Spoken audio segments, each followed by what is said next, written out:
സേവർക്കും ഈസിലൻ P S സിയിലേക്ക് സ്വാഗതം. ഇന്ന് നടന്ന അഡ്മിനിസ്ട്രേറ്റീവ് അസിസ്റ്റൻ്റ് പരീക്ഷയുടെ മാത്സിൻ്റെ ആൻസേഴ്സാണ് നമ്മൾ ഈ വീഡിയോയിൽ ഡിസ്കസ് ചെയ്യുന്നത്. ആദ്യമായി 71ാമത്തെ ചോദ്യം നോക്കാം. 20,480 രൂപയ്ക്ക് 6.25% വാർഷിക പലിശ നിരക്കിൽ 2 വർഷം 73 ദിവസത്തേക്ക് ലഭിക്കുന്ന കോമ്പൗണ്ട് പലിശ, അതായത് കൂട്ടുപലിശ കണക്കാക്കാനാണ് ഇവർ പറഞ്ഞിരിക്കുന്നത്. അത് നമുക്ക് എങ്ങനെ ചെയ്യാമെന്ന് നോക്കാം.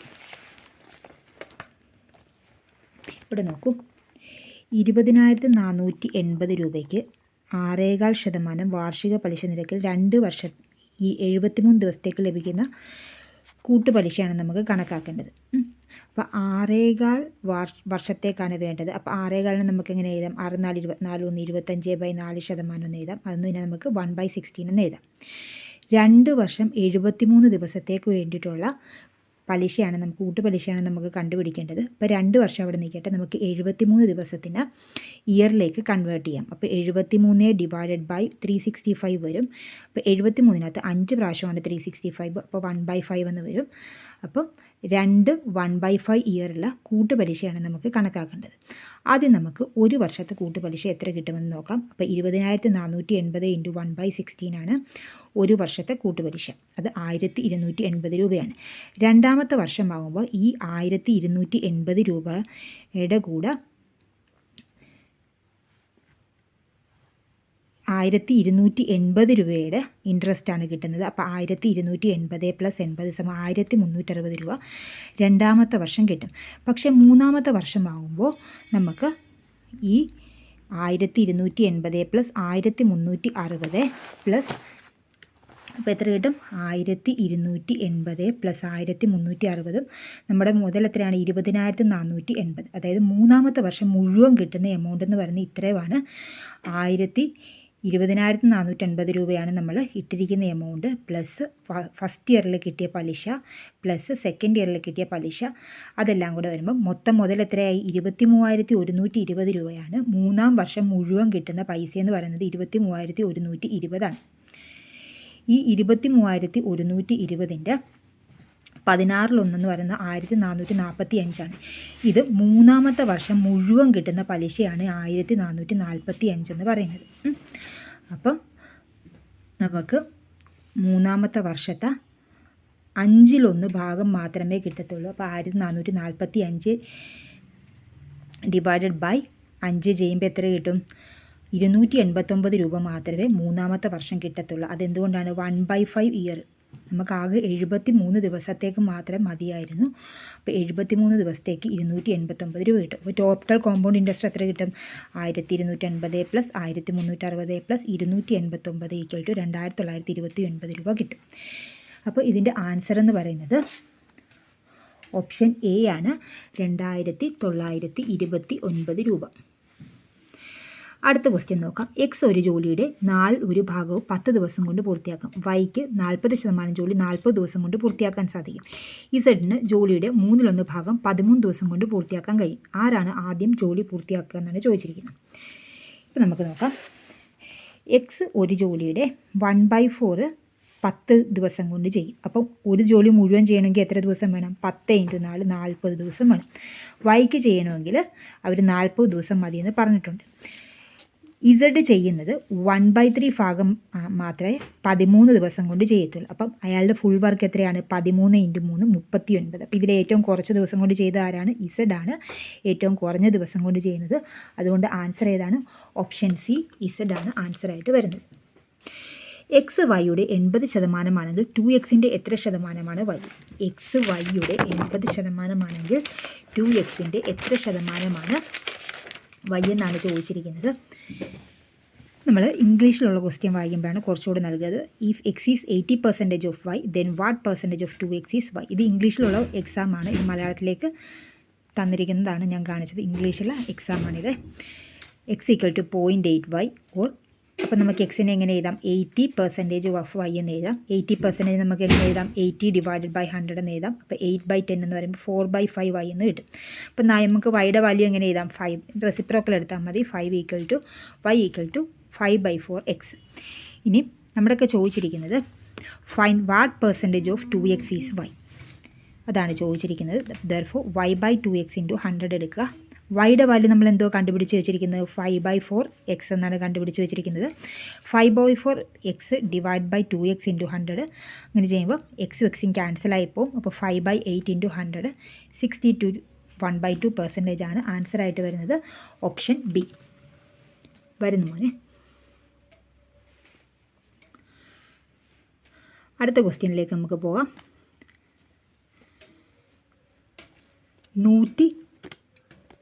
110 മാമ്പഴങ്ങൾ വിൽക്കുന്നതിലൂടെ 120 മാമ്പഴങ്ങളുടെ വില ലഭിക്കുകയാണെങ്കിൽ ലാഭശതമാനമാണ് ചോദിച്ചിരിക്കുന്നത്. അങ്ങനെ ആകുമ്പോൾ നമ്മുടെ ഫോർമുല എന്താണ്? 110 മാമ്പഴം വിൽക്കുന്നതിലൂടെ 120 മാമ്പഴങ്ങളുടെ വില ലഭിക്കുകയാണ്, ലാഭശതമാനമാണ് ചോദിച്ചിരിക്കുന്നത്. അപ്പോൾ നമുക്ക് എത്ര മാമ്പഴങ്ങളുടെയാണ് ലാഭമായിട്ട് കിട്ടിയത്? 10 മാമ്പഴത്തിൻ്റെ വിലയാണ് ലാഭമായിട്ട് കിട്ടിയത്. അപ്പം എത്ര മാമ്പഴത്തിൻ്റെ വിലയാണോ ലാഭമായിട്ട് കിട്ടിയത് അതേ ഡിവൈഡഡ് ബൈ എത്ര എണ്ണം വിറ്റിട്ടുണ്ട്? 110 എണ്ണമാണ് വിറ്റത്. എത്ര എണ്ണമാണ്? 110 മാങ്ങ ആണ് വിറ്റത്. അപ്പോൾ gain in items divide by items sold into 100 വരും. 110 മാങ്ങ വിൽക്കുമ്പോൾ 120 മാങ്ങ വാങ്ങിയ വില കിട്ടിയെങ്കിൽ ലാഭശതമാനമാണ് ചോദിച്ചിരിക്കുന്നത്. അപ്പം 110 ഡിവൈഡ് ബൈ 110 ഇൻറ്റു 100 എന്ന് പറയുമ്പോൾ 9 1/11% ആണ് ആൻസറായിട്ട് വരുന്നത്. 9 1/11%. അടുത്ത ക്വസ്റ്റ്യൻ നോക്കാം. 3ൻ്റെ ആദ്യ 5 ഗുണിതങ്ങളുടെ ശരാശരി എത്രയാണെന്നാണ് ചോദിച്ചിരിക്കുന്നത്. നമുക്ക് നോക്കാം. 3ൻ്റെ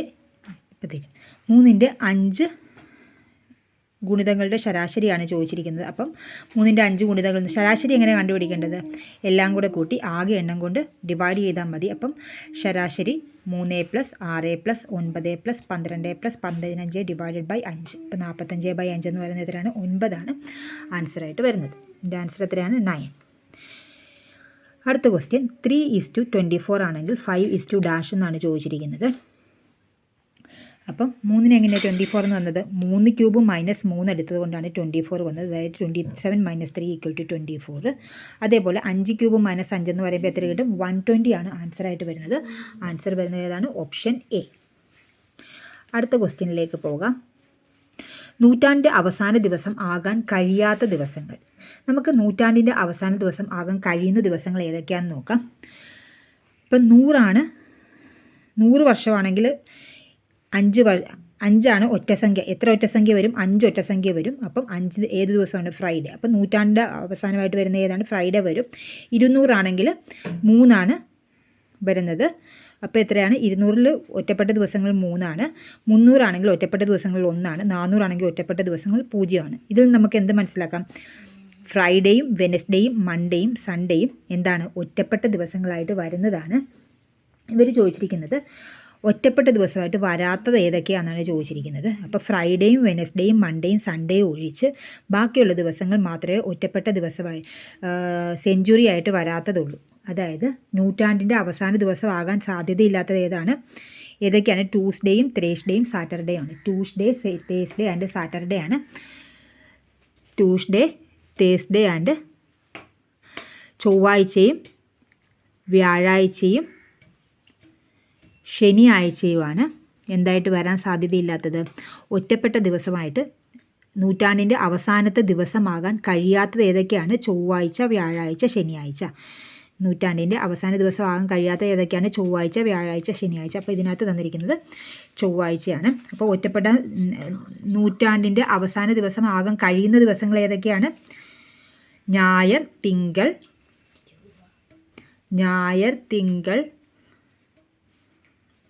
ബുധൻ, വെള്ളി. ഞായർ, തിങ്കൾ, ബുധൻ, വെള്ളിയാണ് ഏതായിട്ട് വരുന്നത്?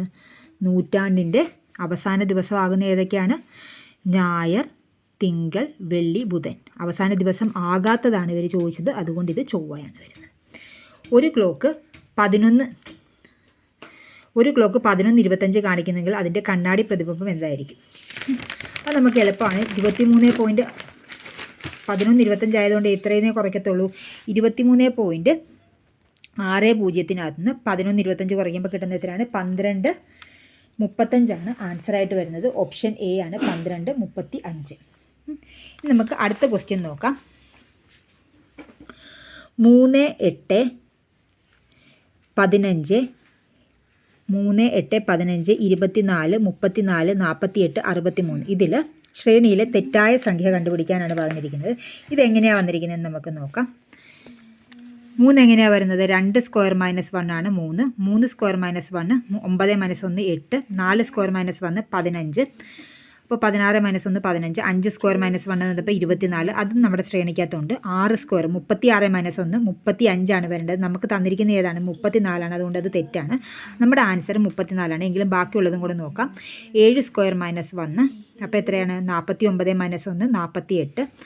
8 സ്ക്വയർ മൈനസ് 1 63. അപ്പം നമ്മുടെ ആൻസർ ഏതാണ് വരുന്നത്? 34 ആണ് വരുന്നത്. 35 ആണ് ശരിക്കും വരേണ്ടത്. നമ്മുടെ ആൻസർ ഓപ്ഷൻ സി. നമുക്ക് അടുത്ത ലാസ്റ്റ് ക്വസ്റ്റ്യനിലേക്ക് പോകാം. OX എന്നത് 39 കോഡ് ചെയ്തിട്ടുണ്ടെങ്കിൽ ലയൺ എന്നതിൻ്റെ, അതായത് ഓക്സിന് 39 ആണെങ്കിൽ ലയണിൻ്റെ കോഡ് എത്രയാണെന്നാണ് ചോദിച്ചിരിക്കുന്നത്. ഓക്സിന് എങ്ങനെയാണ് 39 വന്നത്? ഓടെ 15 എക്സിൻ്റെ 24 കൂടെ കൂട്ടിയപ്പോൾ 39 വന്നു. അപ്പോൾ ലയണിന് എതിരെ വരും? എല്ലിൻ്റെ 12, ഐയുടെ 9, ഓടെ 15, എന്നിൻ്റെ 14. അപ്പം ആൻസർ വരുന്നത് 50. ഓപ്ഷൻ ഡി ആണ് ആൻസറായിട്ട് വരുന്നത്. ഉപകാരപ്രദമെങ്കിൽ തീർച്ചയായും ലൈക്ക് ചെയ്യുക, ഷെയർ ചെയ്യുക, സബ്സ്ക്രൈബ് ചെയ്യുക. Thank you for watching.